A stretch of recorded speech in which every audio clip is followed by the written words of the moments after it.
2014 সালে Caribbean premier লিগে খেলতে গিয়েছিলেন সাকিব আল হাসান। ঢাকঢোল পিটিয়েই যান। পত্রিকার পাতা আর টিভি চ্যানেলের সব সংবাদেই ছিল এই সংক্রান্ত খবর।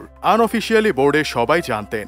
যাওয়ার পর ক্রিকেট বোর্ডের কেউ বাধাও দেয়নি। কিন্তু ওয়েস্ট ইন্ডিজে যাওয়ার পর মাথায় আকাশ ভেঙে পড়ার দশা। তাকে ডেকে আনা হয়, বলা হয় বোর্ডের অনাপত্তি পত্র ছাড়া কেন গিয়েছেন। সব ধরনের ক্রিকেট থেকে 6 মাসে নিষেধাজ্ঞা দেয়া হয়। 2015 সালের 31 ডিসেম্বর পর্যন্ত দেশের বাইরের কোনো লিগে খেলার জন্য সাকিবকে অনাপত্তি পত্র না দেওয়ারও সিদ্ধান্ত হয়। তখন সাকিব কলকাতা নাইট রাইডার্সের হয়েও নিয়মিত একাদশে থাকতেন। 2014 সালেই চ্যাম্পিয়ন হয় আইপিএলে তার দল কেকেআর। পরে জানা যায় বোর্ডের তরফ থেকে তাকে বলা হয়নি গেলে শাস্তি পেতে হবে। সাকিব সিপিএলে গিয়েছিলেন ক্রিকেট পরিচালনা কমিটির সে সময়ের প্রধান আকরাম খানের মৌখিক সম্মতি নিয়েই। কিন্তু সাকিবকে দেশে ফিরিয়ে আনার পর অবস্থান পাল্টে ফেলেন আকরাম।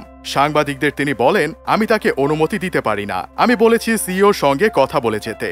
নিষেধাজ্ঞার পাশাপাশি এ নিয়ে বোর্ডের পক্ষ থেকে তীব্রভাবে ভর্ৎসনা করা হয় সাকিবকে।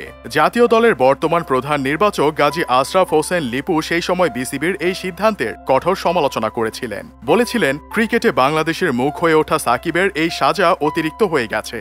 বিদেশে খেলে খেলে সাকিব নিজেকে আরো পরিণত করে তুলছেন। এবার গেলেও নিজেকে আরো গড়ে তুলতে পারতেন। এ নিয়ে সে সময় সাকিব আল হাসানের মিডিয়া বা কাউকে কিছু বলেননি। তবে তার তরুণ মনে ব্যাপারটা কতটা আঘাত দেয় 10 বছর পরে তা সম্প্রতি জানিয়েছেন। যে ক্রিকেটকে ধ্যান জ্ঞান করে বড় হয়েছেন সেই ক্রিকেট খেলতে পারছেন না। সাকিবের জন্য এটাই ছিল বিশাল এক ধাক্কা। প্রথম সপ্তাহটা একেবারেই যাচ্ছে তাই অবস্থা ছিল।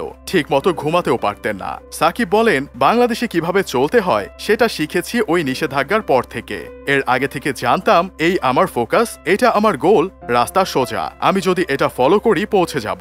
কিন্তু সেই নিষেধাজ্ঞার পর সাকিব বুঝেছেন এই দেশে সোজা বলতে কিছুই নেই। এরপর থেকে তিনি একটু একটু করে পরিকল্পনা করা শুরু করেন। তার আগে ক্রিকেট ছাড়া কিছুই জানতেন না। এরপর সময়ের স্রোত ভুলিয়ে দিতে শুরু করে সবকিছু। কিভাবে ফিরে আসা যায়, সর্বোচ্চ চেষ্টা করে সিদ্ধান্ত কিভাবে পাল্টানো যায় সেদিকে মনোযোগ দেন। এরপর খেলার মানুষ সাকিব ধীরে ধীরে জড়াতে থাকেন ব্যবসা বাণিজ্যেও। রেস্টুরেন্ট ব্যবসা, কাঁকড়া খামার, শেয়ার ব্যবসা, স্বর্ণের ব্যবসা থেকে শুরু করে অনেক কিছুই করেছেন তিনি। এখন আবার সাকিব জড়িয়েছেন রাজনীতিতেও। 2018 সালে মাশরাফির মতো সংসদ নির্বাচন করতে চেয়েছিলেন। সে বছর সময় হয়নি বলে সায় দেয়নি আওয়ামী লীগ। তবে এবার জাতীয় দলে থাকা অবস্থাতেই নির্বাচন করেছেন। ব্যবসায় নেমে কতটা লাভবান হয়েছেন সাকিব, তাকে ঠকিয়ে অন্যেরা আখের গুছিয়েছেন কিনা সে প্রশ্ন রয়েই যায়। কারণ সাকিব নিজের নামে রেস্টুরেন্টের কথা এখন আর সেভাবে শোনা যায় না।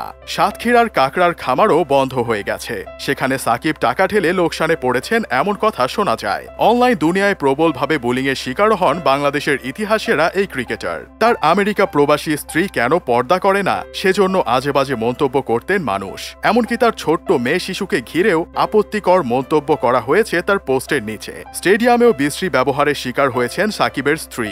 নিজের স্ত্রী ও শিশু সন্তানকে নিয়ে মানুষ এসব মন্তব্য করলে কে মেনে নেবে? আপনি মানবেন বাংলাদেশের সব মহিলারাই কি পর্দা করেন? একটা 3, 4 বা 5 বছর বয়সী বাচ্চাকে নিয়েই বা কিভাবে বাজে মন্তব্য করা যায়? আবার দুনিয়ার সব খেলোয়াড়ই বিজ্ঞাপনে যুক্ত হন। টেন্ডুলকার, ওয়াসিম আকরাম, ম্যাগরা, মুরালি ধরন থেকে শুরু করে বাংলাদেশেও মাশরাফি বিন মোর্তজা, তামিম ইকবাল, মাহমুদুল্লাহ, মুশফিকুর রহিমরা বিজ্ঞাপন করেছেন। বিভিন্ন ইভেন্টে অংশ নিয়েছেন। তবে কথা শুনতে হয়েছে শুধু সাকিবকেই। যদিও খেলা বা সিরিজ চলাকালীন সময়েই তার এইসব আয়োজনে যুক্ত হওয়াটাও এর জন্য কম দায়ী নয়।